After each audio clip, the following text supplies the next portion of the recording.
Let's talk about something. What if the engine driving our entire global economy isn't what we think it is? Today, we're going to dive into a really powerful and kind of counterintuitive idea that completely reframes how we should be looking at wealth, power, and yeah, the future.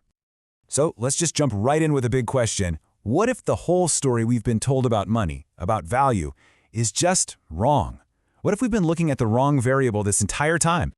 Because here's the core idea we're exploring. The hidden source code of our modern world, it's not money, it's debt. And I'm telling you, once you see the world through that lens, everything changes.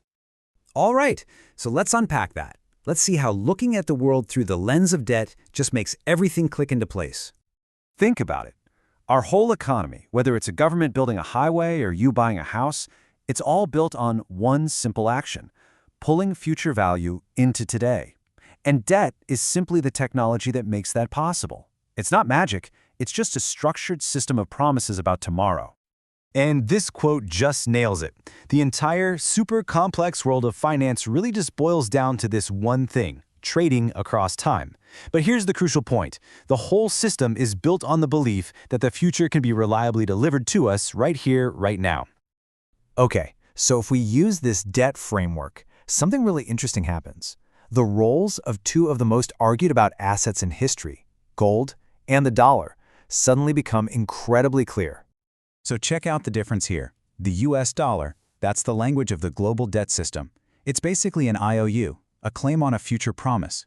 Gold, on the other hand, is the complete opposite. It exists totally outside that system. It has no counterparty risk, which is a fancy way of saying its value doesn't depend on someone else's promise to pay you back. It is the payment.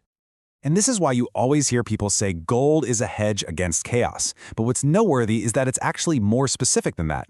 Gold is really a hedge against the breakdown of debt relationships. It's for when that trust that the future can be delivered to the present starts to crumble. So this new way of looking at things, it forces us to completely redefine what risk actually is. You know, the truth is so often hidden right there behind the numbers. We're all trained to fear volatility. You know, the crazy up and down swings of the market. But the real fundamental risk is something much, much deeper. It's whether a nation's or a company's or even your own balance sheet is actually sustainable. Is that debt structure balanced? That's the real question. So the new way to think about managing risk, it's kind of like a three-step process. First, you have to see the whole world as one giant, interconnected balance sheet. Second, you have to realize that true hedging isn't about finding one magical safe asset. And finally, it's about seeking out the parts of that massive global balance sheet that are genuinely healthy and sustainable. Okay, we're about to throw a huge new variable into the mix. So if you're finding this explainer useful, now's a great time to hit that like button, share it, and subscribe to our channel. That way, you won't miss what's coming next. All right, now a new force is entering the equation. And it's one that is going to reshape every single thing we've just discussed: artificial intelligence. And let's be really clear here. AI isn't just another tech sector. It is a fundamental revaluation engine. It's creating this massive two-sided pressure that is making one part of our economy almost weightless while making another part incredibly heavy. And here's the paradox. It's pretty wild. On one hand, AI is making everything digital. All the software, the design work, the information processing, it's making it radically cheaper, basically collapsing its cost down towards zero. But on the other hand, it's creating this almost bottomless hunger for hard, physical stuff. These are the new bottlenecks, the things that AI absolutely needs to exist.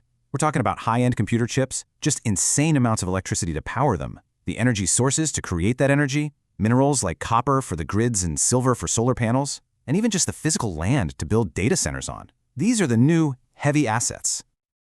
So here's the crucial point. For decades, right, growth felt like this financial game of credit and leverage. But now it's being tethered back to hard physical limits. The smarter our digital world gets, the more of the real physical world it needs to eat. So, with all of that in mind, let's apply this entire framework to one of the biggest questions out there. What is the future of the US dollar? First, we have to be honest about why the dollar is still king. It's not because it's perfect or anything. It's because its network is just irreplaceable. It's the only system, the only container big enough to handle the tens of trillions of dollars in global debt that needs a home. At the end of the day, it's a utility. But And this is a huge but. Here is the critical threat. The dollar's magic has always been its ability to conjure the future into the present with financial engineering. Well, that magic stops working when it hits a hard physical wall.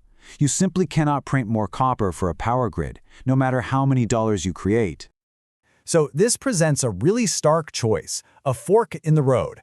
For the dollar to stay on top, the US has to dominate the physical build-out of AI. The dollar's value has to get tied to real-world production, basically becoming the voucher for the world's best computing power. If that doesn't happen, a slow, steady decline is pretty much guaranteed. And that leaves all of us with one final and absolutely critical question to think about. As the old rules of finance smash into the hard wall of physical reality, what is going to be the true anchor of value in the world that's coming?